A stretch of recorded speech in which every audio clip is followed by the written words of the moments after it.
It's frustrating when you see so much potential wasted, because inside this justifiably panned yet still underrated sequel lies something that could have been brilliant. But that doesn't mean I don't absolutely still love it. Let's talk about Poltergeist II, The Other Side.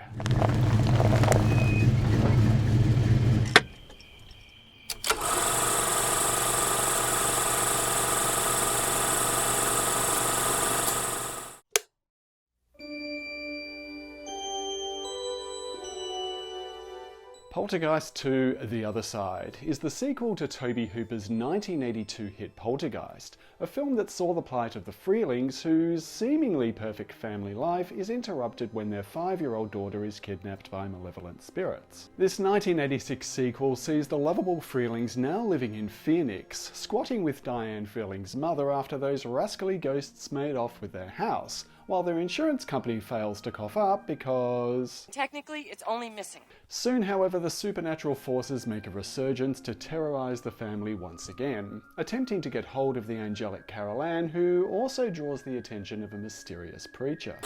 Until the mid-80s, sequels didn't exactly have a glowing reputation, hence the reason it took 4 years to greenlight one for Poltergeist, once franchises such as Halloween, Friday the 13th and Nightmare on Elm Street started to set a lucrative trend. Yeah, repetition. Writers Michael Grace and Mark Victor, who co-wrote the original film with Steven Spielberg, were approached by MGM Studios to pen the script for the sequel. They agreed on the condition that they could also produce, which MGM allowed. Grace and Victor wrote the script in about 6 weeks and were eager to further the story rather than simply rehash the original, so they centered this follow-up around a Jim Jones-inspired cult leader who would emerge as the central villain. English director Brian Gibson was recommended by the studio when another project they were working on at the time was having some production issues. Despite his inexperience, the producers were impressed with Gibson's enthusiasm for the project, having only directed the film Breaking Glass and Blue Remembered Hills, an episode of a BBC anthology series for which he won a BAFTA for Best Director.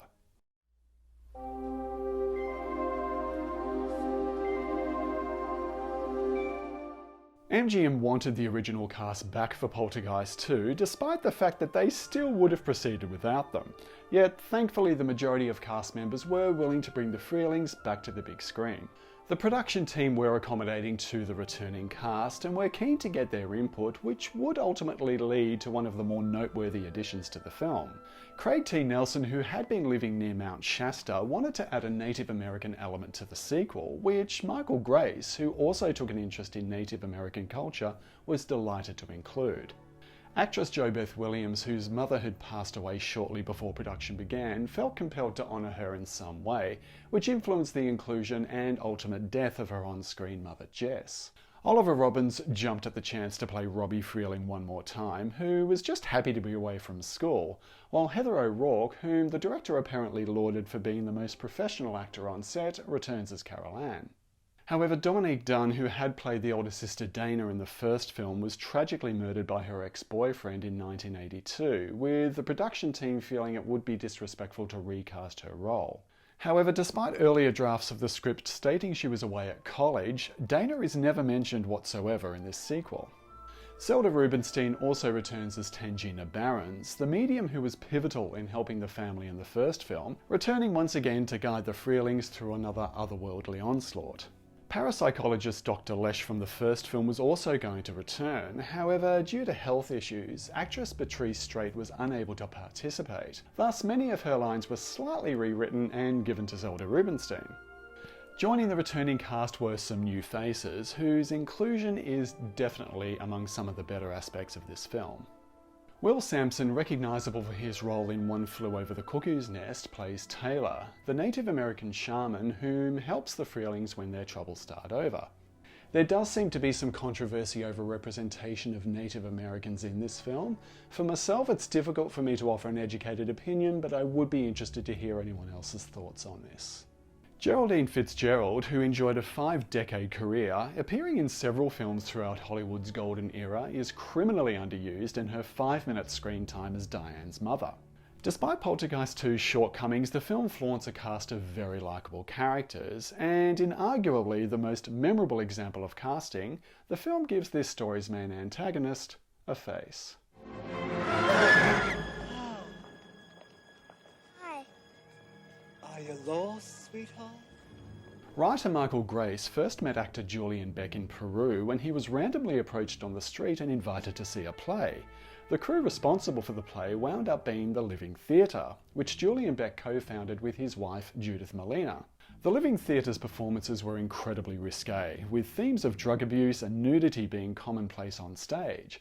Nonetheless, the performance had a massive impact on Grace, who ultimately contacted Beck about appearing in Poltergeist II. Beck, who had been diagnosed with stomach cancer in 1983, was delighted at being approached for the role and agreed to play Reverend Henry Kane, the human embodiment of the beast as mentioned in the first film. As well as being based on Jim Jones, Kane was also inspired by Robert Mitchum's performance of Harry Powell in Night of the Hunter. Julian Beck steals the spotlight as the undead preacher, in a performance that Poltergeist II's most savage critics would still celebrate.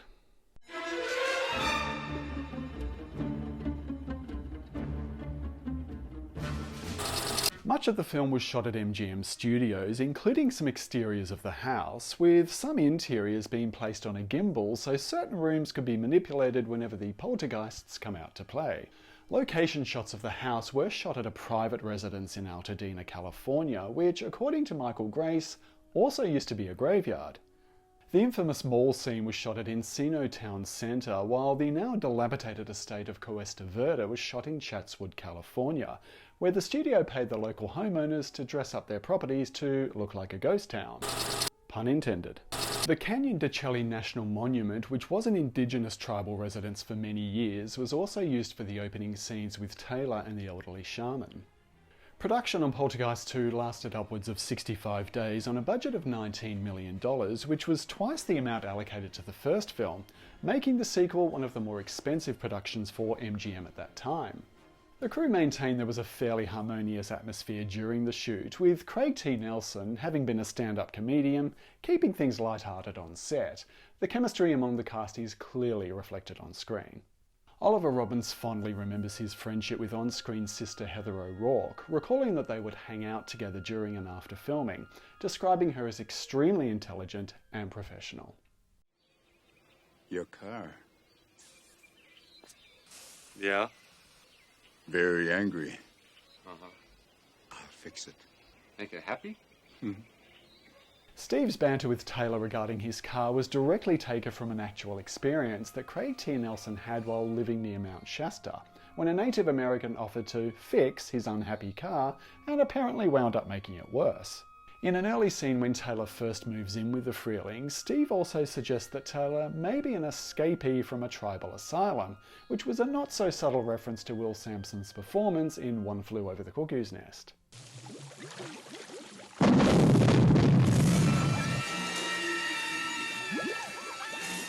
Much has been speculated about the use of skeletons during the making of the first film, considering it's cheaper to import real ones from India rather than use plastic replicas, and the case with Poltergeist II wasn't too much different. The use of actual skeletons would be blamed for a few unexplained occurrences on set, reminding us all that maybe we shouldn't be playing with dead things. According to Michael Grace, a camera inexplicably flew off set one day while shooting, while on another day all footage turned out black, resulting in the loss of a day's work. Maybe someone left the lens cap on. As a result, actor Will Sampson asked if he could be allowed into the set after hours to perform an exorcism, claiming that these skeletons were angry, upon which any mysterious production problems apparently ceased. Of course, such notions tend to ignite discussions over the alleged poltergeist curse, which is blamed for the numerous deaths surrounding the franchise, yet I think most people have now dismissed this as nonsense. Sorry to see. You're still unconvinced. The severity of Julian Beck's illness was becoming increasingly evident during the shoot, especially in the scene where he confronts Steve Freeling, which was in fact shot twice 6 weeks apart. The scene as it appears in the film intercuts between these two shooting periods, where it becomes obvious his condition had considerably worsened within this short period of time. While filming on the tomb set, he reportedly burst into tears, not because of the film's affiliation with death, however, but just because he was so happy to be part of such a massive project.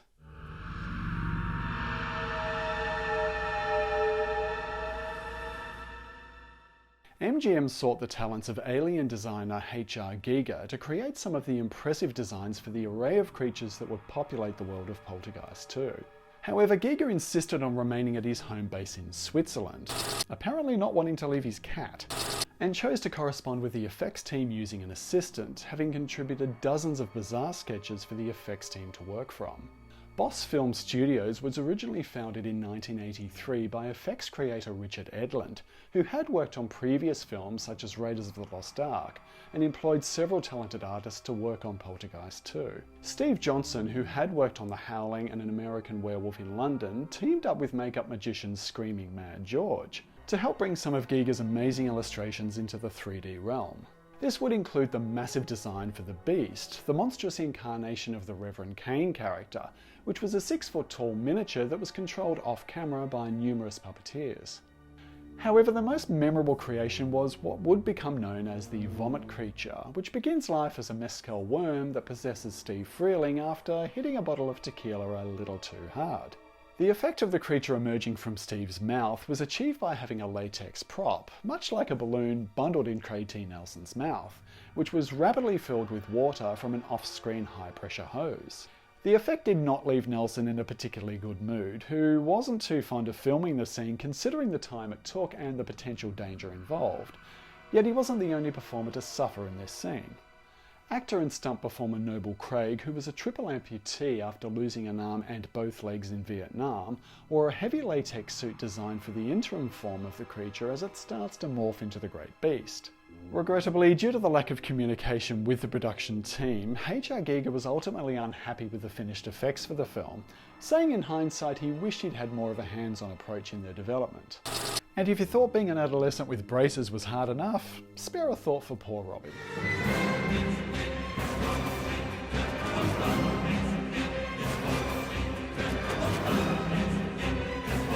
This infamous moment where young Robbie Freeling is engulfed by his braces was achieved by using a mould of Oliver Robin's head, and some tried and true reversing of footage, as during filming the wires were actually being pulled into the head prop, and when played backwards, created the illusion. This scene may have been memorable at the time, yet looks a little goofy with a more objective eye, and it appears the effects crew also agree, with Steve Johnson admitting he's tried to blank this effect from his memory.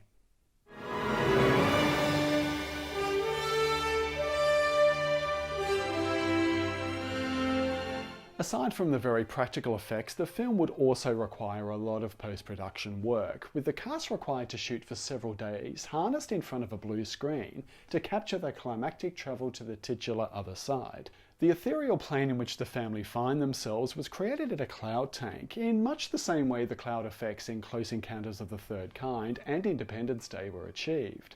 Paint would be injected into a large tank of water that forms cloud-like shapes. This would then be photographed at various speeds that, when combined with the blue screen footage, created the otherworldly dimension. Similar techniques were also used for the rain cloud appearing over the Freeling home when the ghostly happenings begin to occur, which was composited over a tabletop miniature of the house, creating some impressive wide-angle shots that could not be achieved on location. During a rough-cut screening of the film, studio executives weren't too pleased about the film's apparent lack of tension, so it was decided that a few punchy scenes needed to be added to boost the scare factor. Additional scenes were filmed, including Diane's dream sequence where she's pulled underground by rotting corpses, as well as some insert shots of ghouls appearing in the mirror during the Brace's attack scene.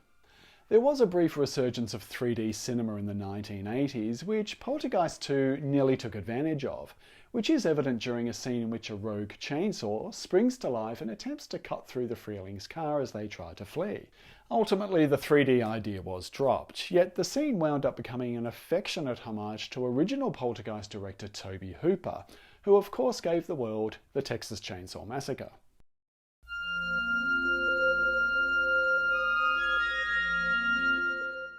While Quincy Jones was apparently in talks for composing the music, Jerry Goldsmith, who scored the first film, returned for Poltergeist II, reprising some of his older music and contributing some truly remarkable new themes. Intrada Records and Varese Sarabande originally released a frankly insulting representation of Goldsmith's score, with just 5 tracks coming in at under 30 minutes. However, the soundtrack clearly has its fan base, with the complete score released by Critzelen Records in 2013, while Entrada Records released a 3-disc edition featuring the complete score, some analog remixes and extra tracks. Okay, confession time. I prefer the soundtrack to Poltergeist II over the original. There, I said it. What? Taylor's theme provides the film with a haunting mystical vibe. The numerous heartfelt variations of Jess's theme make the sentimentality almost bearable, and of course that choral rendition of Kane's theme is one of the most awe-inspiring earworms in existence.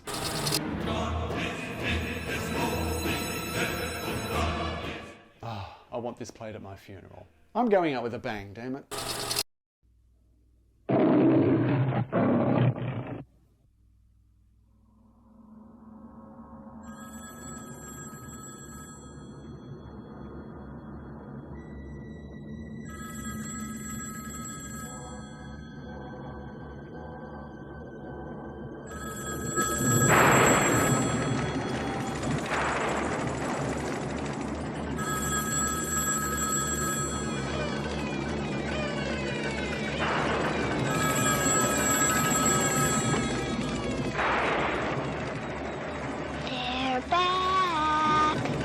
Poltergeist II: The Other Side hit cinemas in May 1986, grossing $75 million worldwide.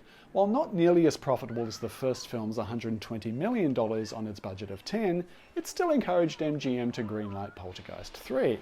And we might just cover that abomination one day.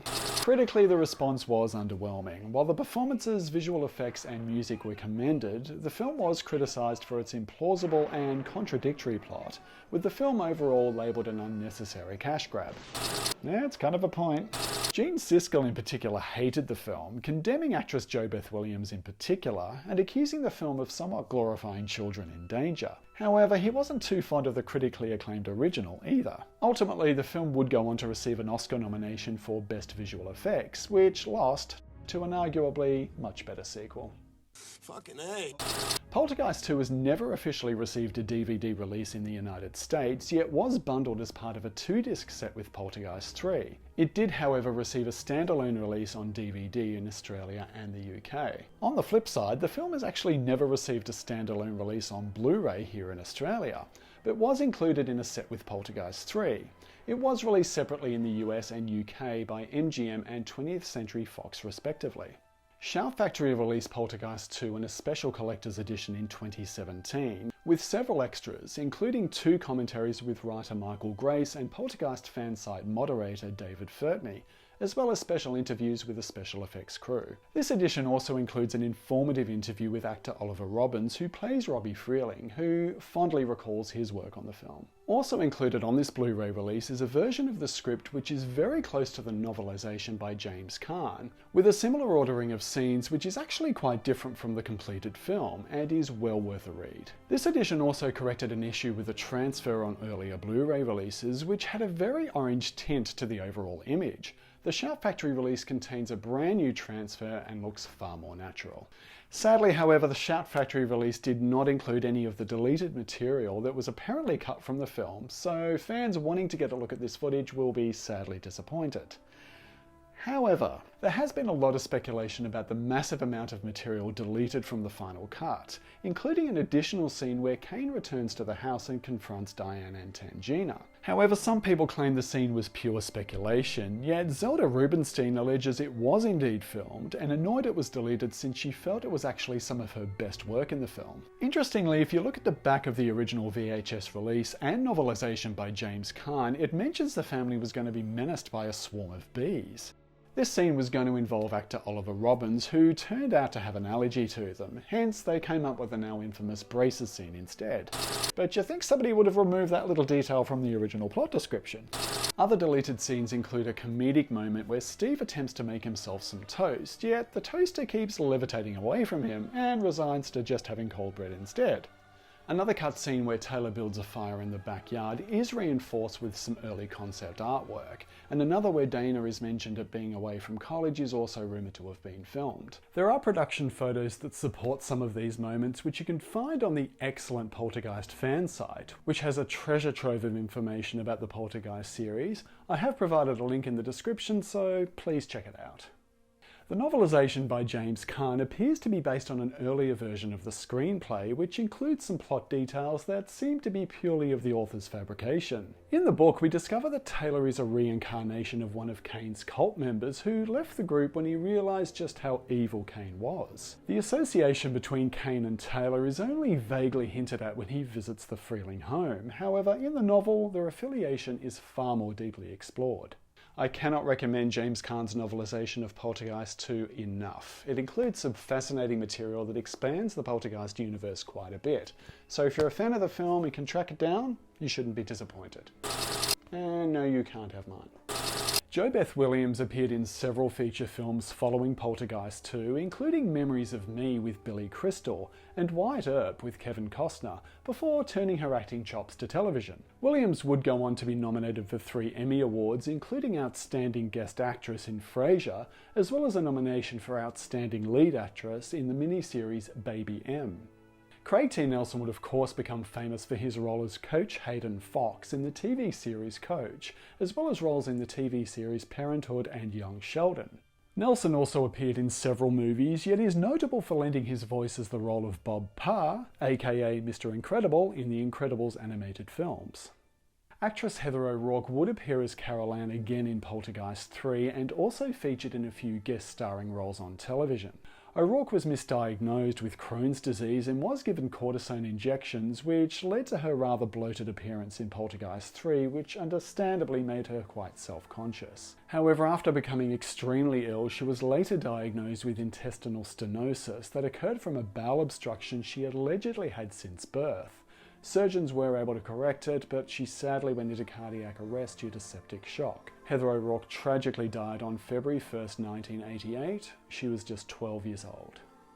Oliver Robbins quit acting in 1986, yet in 2008 made a return to show business as a writer and director, even starring in one of his own films, Celebrity Crush, in 2019.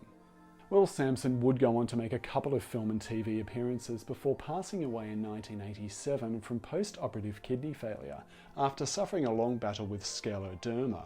He was 53 years old. Julian Beck also succumbed to his illness, passing away in September of 1985, having only recently completed principal photography for Poltergeist II. He was 60 years old. Zola Rubinstein received a Razzie nomination for Worst Supporting Actress for Poltergeist II, which probably only added to her frustrations that many of her scenes had been cut. Rubinstein also appeared in Poltergeist III, with herself and Heather O'Rourke being the only 2 actors to appear in all 3 films. She did appear in several films and TV shows, including as Ginny Whedon in the series Picket Fences. Rubinstein sadly passed away in 2010 following a heart attack that had left her hospitalised for over 3 months. She was 76 years old. Geraldine Fitzgerald went on to appear in a few TV shows following Poltergeist II, including some episodes of The Golden Girls, before passing away in 2005 at the age of 91 after a long battle with Alzheimer's disease. Brian Gibson went on to direct a few films, including the successful What's Love Got to Do With It about the life of Tina Turner. Gibson sadly passed away after a 2-year battle with bone cancer in 2004. He was 59 years old. You can't keep her. I am not dead. Interestingly, due to the passing of actor Julian Beck, some of Kane's dialogue had to be redubbed during the ADR process by voice actor Corey Burton, who would return to voice the character of Kane again in Poltergeist III. The blending of Burton's voice with Julian Beck's in Poltergeist II is seamless, with the two almost being indistinguishable from one another. Corey Burton would go on to provide the voice for countless animated TV shows and video games, including voicing Cad Bane in the Star Wars Clone Wars series and the Book of Boba Fett.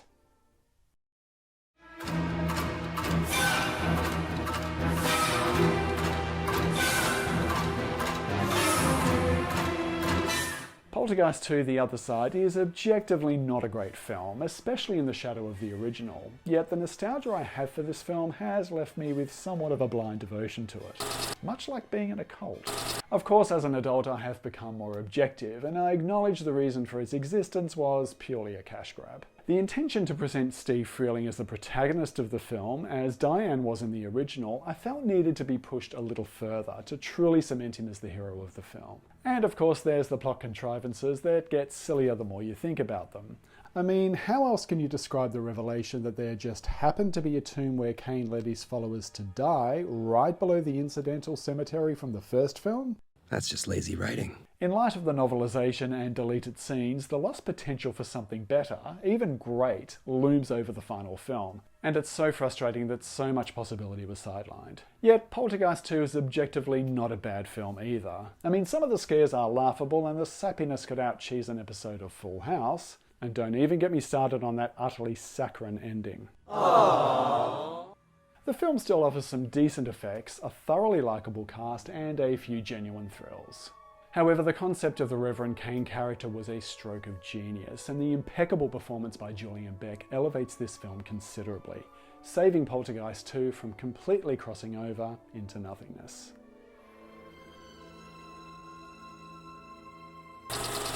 Thanks so much for watching, everyone. Poltergeist II. It's not great enough to be a classic, but not bad enough to be a guilty pleasure. Nonetheless, it's a film I cherish, and I'd love to hear your thoughts too, so feel free to leave me a comment. I'm happy to say I have reached over 100 subscribers, but like Reverend Kane, I need more followers. So if you want to consider subscribing if you haven't already, I promise to not lead you into a tomb and harvest your soul. That sounded far less sinister in my head. I will be back soon with a new video, but in the meantime, be good to yourselves and each other, stay away from the light. I'll catch you next time.